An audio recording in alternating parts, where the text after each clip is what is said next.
नमस्कार. एकाक्षी MPSCमध्ये आपल्या सगळ्यांचं स्वागत आहे. आपण जे सरळ सेवेची सिरीज बघत आहोत त्यामध्ये आपण जे काही सब्जेक्ट वाईज एक एक टॉपिक घेत आहोत, बरोबर. आणि त्याची प्लेलिस्टची एक जम्बो प्लेलिस्ट मी टेलिग्रामवर 2 दिवसापूर्वी अपलोड केलेली आहे. ठीक आहे, तुम्हाला जर बघायचं असेल तुम्ही तिकडे जाऊन ती सब्जेक्ट वाईज प्लेलिस्ट एकत्र बघू शकता. पण आज आपण काय स्टार्ट करणार आहोत, भौतिकशास्त्र, जे अजून आपण स्टार्ट केलेलं नव्हतं. भौतिकशास्त्रामध्ये बरं ऐका, भौतिकशास्त्र नाही, जरी इथे लिहिलं असेल भौतिकशास्त्रामध्ये धातू व अधातू, धातू आणि अधातू आपण कशात शिकतो, केमिस्ट्रीमध्ये शिकतो, बरोबर आहे ना. इथे जरी भौतिकशास्त्र लिहिलं असेल तरी भौतिकशास्त्र नाही, मला म्हणायचं होतं रसायनशास्त्र किंवा केमिस्ट्री. ठीक आहे, बघा एकदा दाखवते पुस्तक कोणतं आहे. पुस्तक आहे हे आदरणीय विठ्ठल बडे सरांचं. आणि याच्यात इंडेक्स तुम्हाला दाखवते. इंडेक्समध्ये हे बघा आपलं काय काय स्टार्ट आहे. राज्यघटना स्टार्ट आहे, प्राचीन मध्ययुगीन, त्याच्यातलं प्राचीन आपलं कंप्लीट आहे, समाजसुधारक स्टार्ट आहे, पर्यावरण कंप्लीट झालेलं आहे. ठीक आहे, नंतर जीवशास्त्र आपण स्टार्ट केलेलं आहे, रसायनशास्त्र आज बघणार आहोत, जरी ते भौतिकशास्त्राच्या अंडर ते आय थिंक चुकून दिला गेलं असेल.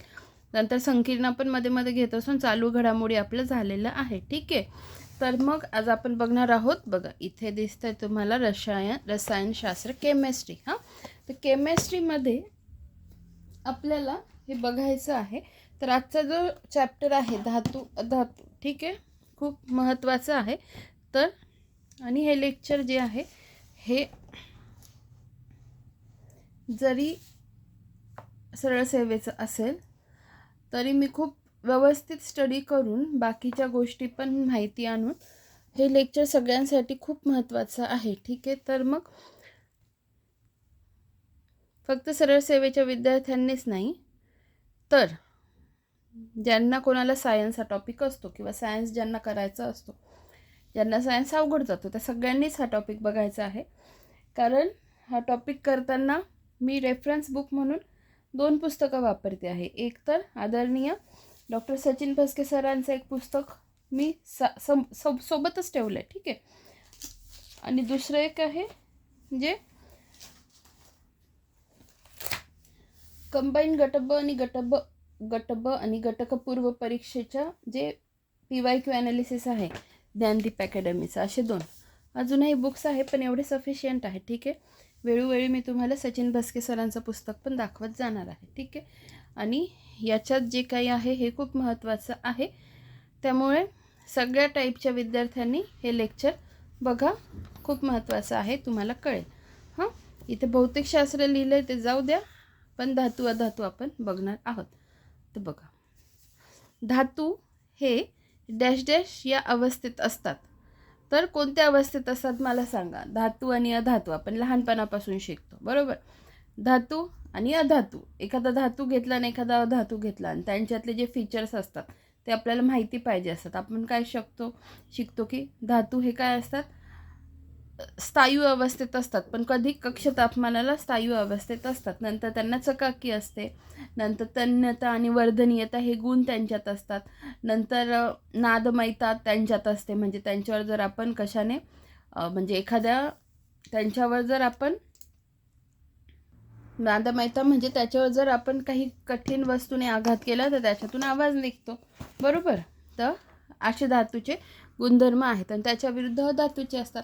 पण या सगळ्याला काही ना काही अपवाद दिलेले आहेत, बरोबर. मग ते अपवाद आपल्याला माहिती असायला पाहिजे, तर आपण ते अपवाद पण बघत जाणार आहोत. ठीक आहे, धातू हे डॅश डॅश अवस्थेत असतात, तर अर्थात कोणत्या स्थायू अवस्थेत असतात, बरोबर. कक्ष तापमानाला स्थायू अवस्थेत असतात, पण त्याला अपवाद कोणता आहे बघा, पारा आणि गॅलियम. पारा आणि गॅलियम हे धातू असून पण काय असतात, द्रव अवस्थेत असतात. पारा आणि गॅलियम हे धातू कक्ष तापमानाला काय असतात, द्रव अवस्थेत असतात. ठीक आहे, विसरू नका. धातू हे क्षारांची निर्मिती डॅश डॅश सोबत करतात. तर कशासोबत करतात, आम्ल सोबत करतात. क्षारांची निर्मिती ते आम्ल सोबत करतात. अधातू हे क्षारांची निर्मिती आम्लारी सोबत करतात. ठीक आहे, जर आपण डिफरन्स बघायला गेलो तर ह्या सगळ्या गोष्टी लक्षात ठेवायच्या. हे सगळे स्टेटमेंट खूप महत्त्वाचे आहेत. काहीच लक्षात राहत नसेल ना, एवढंच लक्षात ठेवा. धातू आम्ल म्हणजे धातू हे क्षारांची निर्मिती आम्लसोबत करतात, अधातू हे क्षारांची निर्मिती आम्लरीसोबत करतात. ठीक आहे. पुढे अधातूंच्या तुलनेत धातूंची घनता काय असते? जास्त असते. अधातूंच्या तुलनेत धातूंची घनता काय असते? जास्त असते. अधातूंच्या तुलनेत धातूंचा द्रवणांक व उत्कलनांक काय असतो? जास्त असतो. ठीक आहे. द्रवणांक मेल्टिंग पॉईंट, उत्कलनांक बॉइलिंग पॉईंट. अधातूंच्या तुलनेत धातूंचा द्रवणांक व उत्कलनांक काय असतो? जास्त असतो. मानवी शरीरात सर्वाधिक आढळणारा धातू कोणता? तर कॅल्शियम. समुद्रात सर्वाधिक आढळणारा धातू कोणता? तर सोडियम. ज्या खनिजांपासून धातू निर्माण करता येतो त्यांना काय म्हणतात? धातुके. ज्या खनिजांपासून धातू निर्माण करता येतात त्यांना काय म्हणतात? धातुके. धातुविज्ञान म्हणजे काय? तर धातूंचे शुद्ध स्वरूपात निष्कर्षण करणे होय. धातुविज्ञान म्हणजे धातूंचे शुद्ध स्वरूपात निष्कर्षण करणे होय. धातू शुद्धीकरणाची सर्वात व्यापक पद्धत कोणती? तर विद्युत अपघटन. धातुकांच्या सल्फाईड व कार्बोनेट मिश्रणापासून डॅश डॅश बनवले जातात, ऑक्साईड्स बनवले जातात. धातू व अधातू या दोन्हींचे गुणधर्म दर्शविणाऱ्या पदार्थांना काय म्हणतात? धातू सदृश्य. डॅश डॅश हे मूलद्रव्य, उष्णता व विजेचे अर्धवाहक असतात. कोण? धातू सदृश्य हे मूलद्रव्य, उष्णता व विजेचे अर्धवाहक असतात. रासायनिक प्रक्रियेमुळे धातूंचा ऱ्हास होतो त्याला काय म्हणतात? धातूंचा क्षरण. लोखंडाची दमट हवेसोबत अभिक्रिया होऊन डॅश डॅशचा तांबूस रंगाचा थर त्यावर जमा होतो. कसला? फेरस ऑक्साईडचा. आता चांदीची हवेतील डॅश डॅश सोबत अभिक्रिया होऊन चांदी काळी पडते. तर चांदीची हवेतील हायड्रोजन सल्फाईड सोबत अभिक्रिया होऊन काय होतं? चांदी काळी पडते. चांदीची हवेतील हायड्रोजन सल्फाईड सोबत अभिक्रिया होऊन चांदी काळी पडते. ठीक आहे. हे लक्षात ठेवा. इथे काय बघितलं? लोखंड. अभिक्रिया कशासोबत? दमट हवेसोबत. लोखंड, दमट हवा आणि मग काय होतं तयार? फेरस ऑक्साईड, त्याचा रंग तांबूस. राहील का लक्षात? लोखंड, दमट हवेसोबत अभिक्रिया, फेरस ऑक्साईड, तांबूस रंग. खूपच काही लक्षात राहत नसेल, केमिकल फॉर्म्युलाच्या ह्याच्यात नाही लिहिलं तरी चालेल. डायरेक्ट मग लोखंड अधिक दमट हवा. लोखंडाची दमट हवेसोबत अभिक्रिया होऊन काय? Ferrous oxide.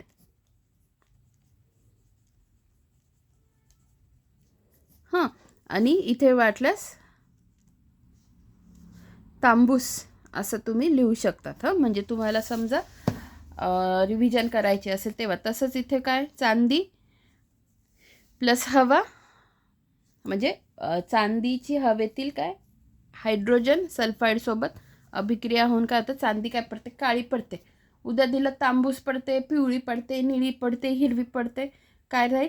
काळी पडते. चांदी काय पडते? बघा, काळी पडते. नसेल लक्षात राहते एवढं लक्षात ठेवा. बघा, पैंजण आपण घेतो ना. मला आता असं म्हणजे मला जे असतात पायल असते ना, पायल छुमछुम, लहानपणापासून मला खूप आवडतं. पायल हा दागिना चांदीचा खूप छान छान असतात. पण मी घालत का नाही? का? कारण ती काळी पडते. हे त्याचं खरं कारण आहे. आपण घेताना तो दागिना खूप सुंदर दिसतो, खूप अट्रॅक्टिव्ह असतो, पण ती चांदी नंतर काळी पडते. असं लक्षात ठेवा. कोणाच्या लक्षात राहत नसेल आणि खरंच काळी पडते म्हणून मी घालत नाही. हे एक तुम्ही कारण लक्षात ठेवू शकता. अशा पद्धतीने कोरिलेट करता येऊ शकतं तुम्हाला की पायल जी असते चांदीची असते, खूप सुंदर दिसते. त्यापेक्षा मग खोट्या घातलेल्या कधी पण परवडतात किंवा हाऊस पण होते. आणि मग नंतर वापरायची तोपर्यंत वापरायची, मग झालं वापरून की संपलं त्याचं लाईफ. ठीक आहे. पण जी चांदीची असते ती खरंच काळी पडते. म्हणून मग तुम्ही काळा रंग त्यानुसार लक्षात ठेवा. चांदीची हवेतील मग ती काळी कशी पडते?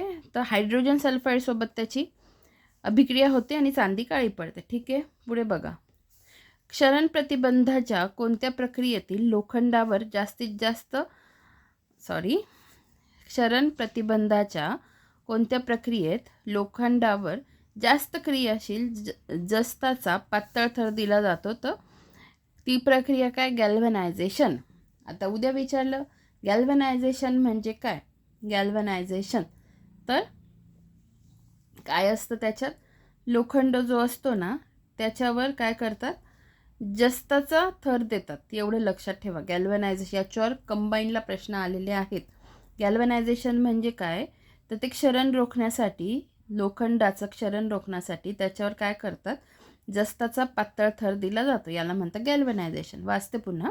क्षरण प्रतिबंधाच्या कोणत्या प्रक्रियेत, म्हणजे ती प्रक्रिया काय आहे? क्षरण प्रतिबंधाची, म्हणजे क्षरण नाही व्हायला पाहिजे त्याची ही प्रक्रिया आहे. ती प्रक्रियेचं नाव काय? गॅल्व्हनायझेशन.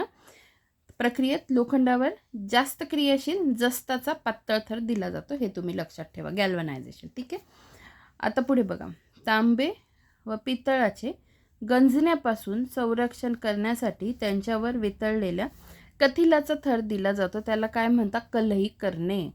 कळलं तुम्हाला? कथिलाचा थर दिला जातो.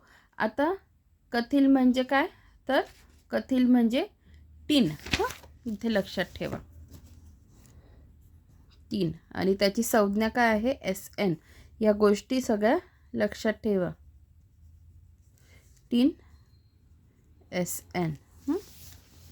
हे बघा, काही गोष्टी कसं मी माझ्या, आता जसं मी तुम्हाला पायलचं सांगितलं, ठीक आहे, त्याच्यावरून माझ्या लक्षात राहतं. आणि काही काही गोष्टी आता कसं व्हायला लागलं, मला काही गोष्टी शिकवतानाच आठवायला लागतात, की अरे हे इथे असं सांगितलं तर हे लक्षात राहील. म्हणजे मला आधीच प्रिपेअर नाही करावं लागत. ऑफलाईनला पण काय होतं, मी जेव्हा शिकवत असते त्यांना एखादी गोष्ट समजावून सांगायची असते, ऐन वेळेला माझ्या डोक्यात ती गोष्ट येते. तशी मला ही जे काही पायल असते, पैंजण, मराठीत पैंजण म्हणतो आपण त्याला, ते मला अचानक आठवलं, की काळं लक्षात ठेवण्यासाठी, ज्यांना नसेल लक्षात, तर काळं, चांदी काळी पडते, पण कशासोबत प्रक्रिया होते? हायड्रोजन सल्फाईडसोबत. लोखंड आपल्याला माहिती आहे ना, लोखंड. आता लोखंडाचं कसं? खलबत्ता मुसळी आमच्याकडे लोखंडाची होती, खूप जड होती, आणि ती ना अशी लालसर पडलेली राहायची, मग ती धुवून घ्यावी लागायची. ठीक आहे. मग त्याच्यावरून मला ते आठवतं, की लोखंड काय, आणि आपण बघतोच ना, मग लोखंड काळं नाही, काय पडतं? तांबूस पडतं, लालसर पडतं. अशा गोष्टी लक्षात ठेवा. आता आपण काय बघतो आहोत? तांबे आणि पितळाचे गंजण्यापासून संरक्षण करण्यासाठी त्याच्यावर वितळलेला कसला थर देतो? कथिलाचा थर देतो. कथिल म्हणजे काय? टीन, SN. याचा थर, त्याला काय म्हणतात? कलही करणे म्हणतात. आता संज्ञा लक्षात ठेवा, असं मी तुम्हाला सांगते. संज्ञा, आता मी काय म्हणते, काही गोष्टी मी माझ्यावरून लक्षात ठेवते. जसं मी तुम्हाला पैंजणचं उदाहरण दिलं, जसं मी तुम्हाला खलबत्ता मुसळीचं उदाहरण दिलं, आणि आता कसं सांगते मी तुम्हाला, कथिलाला टीन म्हणतात, आणि टीनचा फॉर्म्युला काय आहे? संज्ञा काय आहे? SN. तर मग माझ्या लक्षात राहून गेलं. कसं? SN, माझं स्पेलिंग, नावाचं स्पेलिंग SNEHAL, SNEHAL. मग सुरुवात माझी SNने होते ना, SNने होते. मग SN कशाची संज्ञा आहे? टीनची आहे. टीन म्हणजे काय? कथिल. आणि कथिलाचा वापर, वितळलेल्या कथिलाचा वापर किंवा त्याचा थर कशावर दिला जातो? तांबे पितळाची जे भांडी असतात किंवा वस्तू असतात, तांबे पितळाचं त्यांचं गंजणं रोखण्यासाठी त्यांच्यावर वितळलेला कसला? कथिलाचा थर देतात, असं लक्षात ठेवायचं. कलही करणे म्हणजे, जशी मी काही गोष्टी स्वतःवरून लक्षात ठेवते, तशा काही गोष्टी तुम्हाला माझ्यावरून लक्षात ठेवायला अवघड जात असतील, तुम्ही स्वतःवरून लक्षात नक्कीच ठेवू शकता. ठीक आहे. पुढे बघा. क्षरण प्रतिबंधासाठी वापरल्या जाणाऱ्या कलही या प्रक्रियेदरम्यान तांबे व पितळावर कशाचा थर दिला जातो? तर वितळलेल्या कथिलाचा. प्रश्न काय? पुन्हा घुमवून फिरवून वेगळा विचारलेला आहे. कोणत्याही क्षरण प्रतिबंध प्रक्रियेमध्ये धातूवर दुसऱ्या धातूचा थर दिला जातो. कोणत्या क्षरण प्रतिबंध प्रक्रियेमध्ये धातूवर दुसऱ्या धातूचा थर दिला जातो? विद्युत विलेपन. ठीक आहे. 2 किंवा अधिक धातूपासून संमिश्रे बनवली जातात, त्यास काय म्हणतात? संमिश्रीकरण असं म्हणतात. 2 किंवा अधिक धातूपासून संमिश्रे बनवली जातात, यास काय म्हणतात? संमिश्रीकरण. पुढे बघा. लोह या धातूचा अणुअंक किती आहे? अणुअंक, ॲटॉमिक नंबर आहे 26. लोह या धातूचा ॲटॉमिक नंबर आहे 26. लोहाच्या धातुकांमध्ये लोहाच्या प्रमाणानुसार धातुकांचा उतरता क्रम सांगा. मॅग्नेटाइट, हेमेटाइट, लिमोनाइट, सिडेराइट. याच्यावर मी ट्रिक ऑलरेडी काय बनवली होती जेव्हा मी अभ्यास करायची तेव्हा. काय माघ हेमाकडे लिंबू साधा, माघ हेमाकडे लिंबू साधा. हां, माघवरून काय मॅग्नेटाइट, हेमाकडे वरून हेमेटाइट, लिंबूवरून लिमोनाइट, साधावरून सिडेराइट. हां, लोहाचा धातुकांमध्ये काय म्हटलं पण लोहाच्या प्रमाणानुसार धातुकांचा उतरता क्रम काय मॅग्नेटाइट, हेमेटाइट, लिमोनाइट, सिडेराइट. हां, आता पोलाद.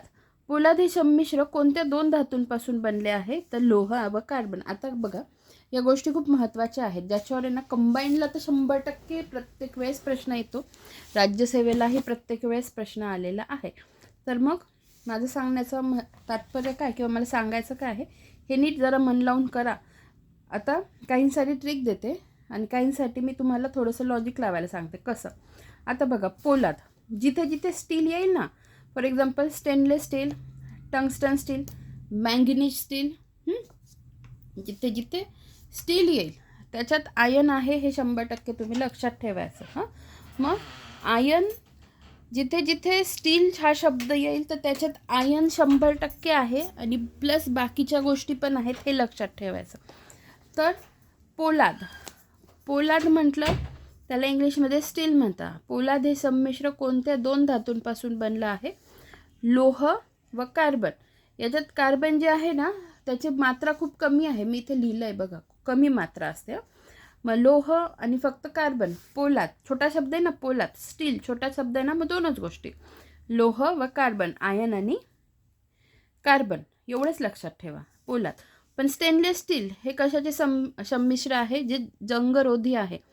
मग त्याच्यात आता मी इथे तुम्हाला पुस्तकातलं दाखवते कारण त्याच्यात जास्त दिलेलं आहे. हे सरांचं पुस्तक बघा. आपण स्टेनलेस स्टील बघतोय ना, स्टेनलेस स्टील बघा. स्टेनलेस स्टील काय काय आहे. आधी तर आपण स्टील बघितलं ज्याच्यात लोखंड होता, कार्बन पण होता. कार्बन कमी प्रमाणात होता, ठीक आहे. पण आता लोखंड पण आहे, कार्बन पण आहे, पण सोबत काय आहे क्रोमियम आहे, निकेल आहे किंवा कोबाल्ट.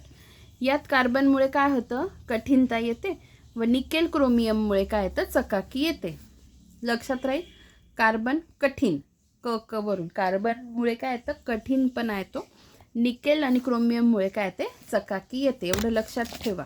मग आता स्टेनलेस स्टील बघा. स्टील स्टील म्हटल्यावर मी तुम्हाला काय सांगितलं फक्त स्टील पोलाद. काय सांगितलं लक्षात ठेवायला लोह व कार्बन, लोह व कार्बन स्टेनलेस स्टील. मग आता आपण काय बघतोय स्टेनलेस स्टील मोठा शब्द झाला मग त्याच्यात अजून गोष्टी ॲड करायच्या. लोह आणि कार्बन तसंच राहील. क्रोमियम, निकेल किंवा कोबाल्ट. आता त्याच्यासाठी मी ट्रिक काय सांगितली क्रोनिकल. क्रोनिकल एक मॅगझिन यायचं बघा. आता येतच असेल जे UPSC करणारे विद्यार्थी वापरायचे. क्रो फॉर ती ट्रिक आहे इथे. क्रो फॉर क्रोमियम, नी फॉर निकेल, कचं कार्बन आणि लचं लोह.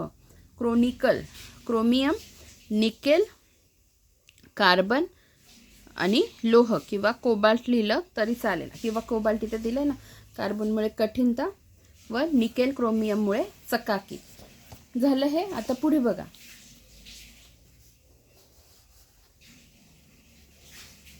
आता काय येईल टंगस्टन स्टील हे कशाचं संमिश्र आहे. आता जसं पोलाद स्टीलमध्ये लोह आणि कार्बन आहे. टंगस्टनमध्ये काय टंगस्टन हा शब्द आला ना, मग टंगस्टनमध्ये काय लोह आणि टंगस्टन ह्या दोनच धातूंचं संमिश्र ते आहे. टंगस्टन, लोह आणि टंगस्टन. टंगस्टन स्टीलमध्ये काय फक्त लोह आणि टंगस्टन या दोनच धातूंचा त्याच्यात समावेश होतो. हे एक लक्षात ठेवा. हां, पोलाद राहील लक्षात, स्टील राहील लक्षात. मी काय तुम्हाला ते सांगितली ते पोलाद म्हटलं की लोह. मी तुम्हाला असं बोलली का सुरुवातीला की लोह व कार्बन सोबत ते असणारच असं लक्षात ठेवा. असं बोलली असेल तर असं नाही मला सांगायचं आहे तुम्हाला. बघा आधी सांगितलं असेल तर तेवढं समजून घ्या. मला हे सांगायचं होतं की स्टील म्हटलं ना की त्याच्यात लोह असणार. कार्बन पण म्हटली असेल तर ते माझ्याकडून बाय मिस्टेक निघालेलं आहे. हां, बाय मिस्टेक निघालं आहे ते विसरून जा. जर मी काय बोलली मलाच आठवत नाही आता. मला सांगायचं होतं, स्टील म्हटलं ना किंवा पोलाद म्हटलं, ज्याच्यात स्टील येईल ना त्याच्यात लोह 100% असणार. कार्बनचं नाही म्हणायचं मला, लोह 101% असणार असं मला तुम्हाला सांगायचं होतं. ठीक आहे. आता हे जेवढं मला स्टीलचं दिसतंय ना, हे त्याच्यावरून मी सांगते. मी काय केमिस्ट्रीची स्टुडंट अजिबात नाही आहे. डॉक्टर असली तरी मला केमिस्ट्रीचं खूप असं अगाध ज्ञान अजिबात नाही आहे. जे याच्यात दिसतंय त्याच्यावरून मी तुम्हाला सांगते आहे. स्टेटमेंट पुन्हा करते. ज्याच्यात स्टील येईल त्याच्यात 100% लोह हे असणार आहे. ठीक आहे. लोह आधी कार्बन बोलली असेल तर चुकीचं. लोह आणि कार्बन, फक्त लोह बोलायचं आहे. मग त्याच्यावरून काय सांगितलं मी, स्टील लोह याच्यात आहे. स्टेनलेस स्टीलमध्ये पण लोह आहे. आता टंगस्टन स्टीलमध्ये पण बघा लोह आहे आणि मॅंगनीज स्टीलमध्ये पण बघा लोह आहे. याच्यावरून तुम्हाला काय कळतं, लोह कॉमन राहतोय. ठीक आहे. मग बघा स्टेनलेस स्टील कशाचं संमिश्र आहे, लोह, क्रोमियम, निकेल आणि अजून आपण काय बघितलं, कोबाल्ट, क्रोमियम. ठीक आहे. टंगस्टन स्टीलमध्ये मग काय लोह आहे आणि टंगस्टन आहे. मग इथे सोबत काय लक्षात ठेवणार, टंगस्टनचं काय, W ही संज्ञा लक्षात ठेवायची. आणि मॅंगनीज स्टील्समध्ये बघा काय आहे, मग लोह पण आहे आणि मॅंगनीज आहे. अशा पद्धतीने आता याच्यात काही टेन्शन घेण्यासारखं चुकण्यासारखं आहे का, अजिबात नाही आहे. ठीक आहे. हे झालं आता आपलं. आता पुढे,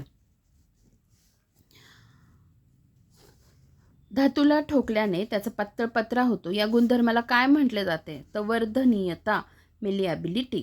आणि मग एक वर्धनीयता असतं आणि एक दुसरं काय असतं, तन्यता असते. ठीक आहे. तर ठीक आहे, पुढे आल्यावर आपण ते बघू. एक गोष्ट लक्षात ठेवा, धातूला ठोकल्याने त्याचा पातळ पत्रा होतो. या गुणधर्माला काय म्हणतात, वर्धनीयता असं म्हणतात. ठीक आहे. आणि दुसरं काय आहे, एक धातूपासून आपल्याला पातळ काय, हां इथेच लिहिलंय बघा मी, तन्यता म्हणजे डक्टिलिटी, म्हणजे त्याची तार काढता येते. मग बघा सगळ्यात जास्त तन्य धातू कोणते आहेत, सोने, चांदी, प्लॅटिनम. हे सर्वात काय आहे, सर्वात जास्त तन्य धातू आहेत. हां, आता तन्यता आणि वर्धनीयता हे तुम्हाला जर समजत नसेल तर एवढंच लक्षात, तन्यता ताणतो ना, जेवढं ताणतो आपण, ताणल्याने तार तयार होते. मग किंवा आणि तन्यतेचा आणि तारीचा डक्टिलिटी, तन्यता, तार. मग तन्यता म्हणजे काय, तार, आणि डक्टिलिटी म्हणजे काय, पत्रा किंवा ठोकून पत्रा तयार करता येतो. धातूला ठोकल्याने पातळ पत्रा, याला काय म्हणतात, वर्धनीयता, मेलिएबिलिटी. हां, असं लक्षात ठेवा. मग सगळ्यात तन्य धातू कोणते आहे, सोने, चांदी, प्लॅटिनम. हे जे आहेत हे सगळ्यात तन्य धातू आहेत सगळ्यात जास्त. 1 ग्रॅम सोन्यापासून बघा, इथे केजी लिहिलंय चुकून, केजी नाही किलोमीटर लिहायचं आहे मला. ठीक आहे. हे बघा किलोमीटर. 1 ग्रॅम सोन्यापासून 2 किलोमीटर तार निघते आणि 1.27 ग्रॅम प्लॅटिनमपासून 2.5 किलोमीटरची तार तयार होते. या गोष्टी पण लक्षात ठेवा विचारलं तर. पुढे बघा, स्टेनलेस स्टील हे कशाचे संमिश्र आहे, झालंय ऑलरेडी आपलं हे. पितळ, आता हे नीट लक्षात ठेवा, पितळ म्हणजे काय, ब्रास. पितळ हे संमिश्र कोणत्या धातूपासून बनवले आहे, तर तांबे आणि जस्त. मी हे लक्षात कसं ठेवलं बघा, पितळ लक्षात कसं ठेवायचं, पितळचं पी म्हणजे मी शब्दच तयार ठेवलाय, पी त च, इथे लिहिलंय पी त ज. पितळचा पी, तांबेचा त, जस्तचा ज. तांबे म्हणजे कॉपर 80% असतं आणि जस्त झिंक 20% असतं, हे लक्षात ठेवा. आता इथेही मी तुम्हाला दाखवण्यासाठी ठेवलं आहे, मला फक्त बघू द्या. हां, मला इथे काय दाखवायचं आहे, आपण ब्रास बघतोय ना, बघा ब्रास, पितच अशी मी त्याची ट्रिक केलेली आहे. बरोबर. आता इथे तुम्हाला काय काय लक्षात ठेवायचं आहे, पितळला ब्रास म्हणतात, नाही तर इंग्लिशमध्ये विचारलं डायरेक्ट ब्रास म्हणजे ब्रासच लिहून दिलं मराठीत, आणि पितळ जर पितळ तुमच्या लक्षात नाही आलं की ब्रासलाच पितळ म्हणतात, तुमचा मार्क 100% तिथे जाईल. मग तुम्हाला ह्या गोष्टी थोड्या लक्षात ठेवायच्या आहेत. ब्रास म्हणजेच पितळ, त्याची ट्रिक आहे पितज, त फॉर तांबे, ज फॉर जस्त, कॉपर 80%, झिंक 20%. तर मग बघा, ब्रास 20% झिंक, जास्त 80% कॉपर, तांबे. मला हे दाखवायचं होतं. NCERT 12वीच्या NCERTमध्ये झिंक किती सांगितलं आहे त्यांनी 60% आणि कॉपर 41%. समजा काही वेगळं झालं तिथे पेपरला आलं तर ॲटलिस्ट एवढं लक्षात ठेवा. ब्रास NCERTमध्ये ब्रास पितळची काय फॉर्म्युला दिला आहे, झिंक दिलं आहे 60% आणि कॉपर दिलं आहे 41%. या गोष्टी लक्षात ठेवा. पुढे बघा, कांस्य संमिश्र कोणत्या धातूपासून बनवले आहे, तांबे व कथील. आता कथील मी पुन्हा सांगितलं त्याला टिन म्हणतात, SN. आणि कशासाठी आपण, तर कलही करण्यासाठी तांब्याच्या आणि पितळांच्या पितळावर कशाचा थर दिला जातो, तर कथिलाचा. म्हणजे कसला, टिनचा, त्याची संज्ञा आहे SN. हे लक्षात ठेवा. तर मग त्याच्याशी रिलेटेड बघा की कांस्य संमिश्र म्हणजे ब्रॉन्झ निर्मितीसाठी जे ब्रॉन्झ मेडल असतं ना, ते कोणत्या धातूपासून बनवलेलं असतं. आता इथे बघा तांबे आणि कथील आहे. आता काय लक्षात ठेवायचं, B आणि B म्हणजे ब्रास आणि ब्रॉन्झ. ब्रास आणि ब्रॉन्झ या दोघांमध्ये कॉमन काय आहे, तांबं. कॉपर त्याच्यात कॉमन आहे आणि फक्त डिफरंट काय आहे, पितळमध्ये जास्त आहे. आणि कांस्य म्हणजे कथील आहे, कथील, टिन, SN. ठीक आहे, कांस्य. तर मग हे लक्षात ठेवा. आता बघा, ब्रॉन्झ म्हणजे काय बघतोय आपण, ब्रॉन्झ म्हणजे काय, कांस्य ज्याच्यात तांबं प्लस टिन, कथील या संमिश्रात तांब्याचा मऊपणा नष्ट होतो आणि ते कठीण बनते. ठीक आहे, या गोष्टी थोड्या लक्षात ठेवा. तुम्हाला कळलं मी काय म्हटलं, स्टीलच्या एकत्र करायचे आणि स्टीलच्या एकत्र लक्षात ठेवायचे. नंतर काय करायचं, पितळ किंवा ब्रास आणि ब्रॉन्झ दोघं BB वरचे आहेत ते सोबत लक्षात ठेवायचे, ते लक्षात ठेवायला सोपे जाते. मग आता पुढे काय, गन मेटल, सिल्वर मेटल हे किंवा ड्युरॅलियम, मॅग्नेलियम यांचा एक ग्रुप बनवायचा. आता बघा, गन मेटल. गन मेटल हे संमिश्र कोणत्या धातूपासून बनवले आहे, तांबे, कथील, जस्त. बघा, हे तिन्हींचा वापर कशात झाला होता, SNचा कशात, कांस्यमध्ये झाला होता, झिंकचा पितळमध्ये झालेला होता. आता त्या दोघांचाही वापर कशात होतो, कॉपर, टिन आणि झिंक गन मेटलमध्ये. मग गनमध्ये काय आहे, कॉपर 88%, टिन 10%, झिंक अगदी कमी 2%. राहील लक्षात. आता जर्मन सिल्वर हे संमिश्र कोणत्या दोन धातूंपासून बनवले आहे. आता बघा, कॉपर, इथे झिंक आणि आता इथे कथील किंवा SN किंवा टिन नाही आहे तर निकेल आहे. ठीक आहे, निकेल. जर्मन सिल्वर हे संमिश्र कोणत्या दोन धातूंपासून बनवलं जातं, तर कॉपर, झिंक आणि निकेल. तांबे, जस्त, निकेल. हे ना काय करा, पेजवर सेपरेट लिहा ज्या पद्धतीने मी तुम्हाला सांगितलं आणि मग पाठ करा, म्हणजे अजून सोपं जाईल. मँगनीज स्टील हे कशाचे संमिश्र आहे, बरोबर, मँगनीज आणि लोह. डॅश डॅशला खोटं सोनं म्हणतात, कोणाला, आयर्न पायराईटला खोटे सोने म्हणतात. शाई तयार करण्यासाठी कशाचा उपयोग केला जातो, फेरस सल्फेटचा, FeSO4. शाई तयार करण्यासाठी खोटं सोनं आयर्न पायराईटला म्हणतात. कशाला पांढरे सोने म्हटले जाते, तर प्लॅटिनमला पांढरे सोने म्हटले जाते. काळे सोने कशाला म्हणतात, पेट्रोलियमला म्हणतात. मानवाने वापरलेला पहिला धातू कोणता, तर तांबे. ठीक आहे, मानवाने वापरलेला पहिला धातू तांबे. सर्वाधिक उष्णता वाहक धातू कोणता, चांदी. आता लक्षात कसं ठेवणार, सर्वाधिक उष्णता वाहक धातू, उष्णता आपण ज्याच्यात स्वयंपाक बनवतो, उष्णता देतो ना, मग ते उष्णतेचं वहन करतात.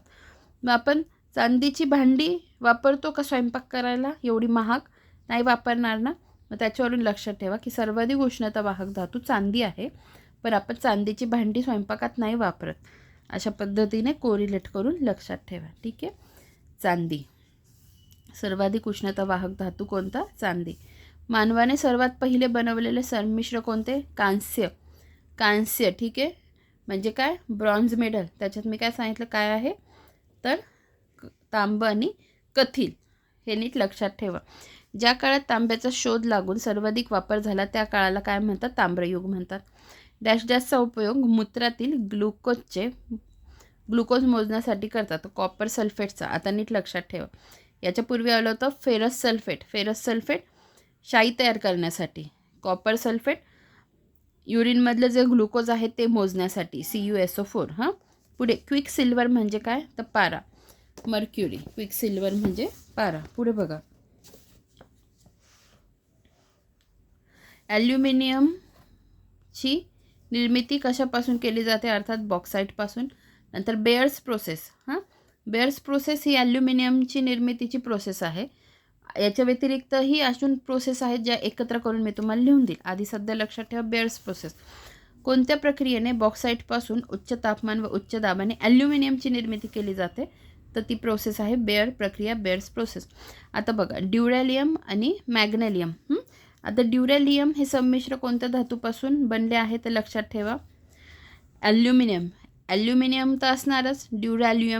ड्युरॅल्युमिनमध्ये ॲल्युमिनियम असणार. त्याच्यानंतर तांब आणि मॅंगनीज, मॅग्नेशियम. ह्या चारही गोष्टी लक्षात ठेवा. ड्युरॅल्युमिन आणि मॅग्नेलियम. ॲल्युमिनियम दोघांमध्ये असणार, पण ड्युरॅल्युमिनमध्ये बघा काय काय, ॲल्युमिनियम, तांबे, मॅंगनीज, मॅग्नेशियम.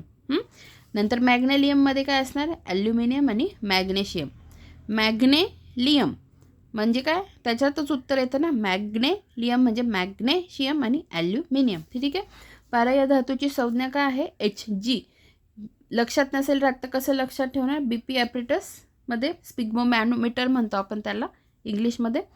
BP ॲपरेटस आपण जेव्हा BP घेतो तेव्हा त्याच्यात काय असतो, पारा असतो. आणि डॉक्टर लिहिताना काय लिहितात, 120/80 mm of Hg. मग त्याच्यावरून तो पारा असतो ना, त्याच्यात BP लिहिताना आपण असं लिहितो. मग त्याच्यावरून लक्षात ठेवा की Hg ही संज्ञा कशाची आहे, पाऱ्याची आहे. हे तुमच्या लक्षात राहत नसेल तर बघा BP लिहिलेलं कसं असतं. प्रत्येक BP लिहिण्याच्या पुढे mm of the Hg लिहिलेलं असतं.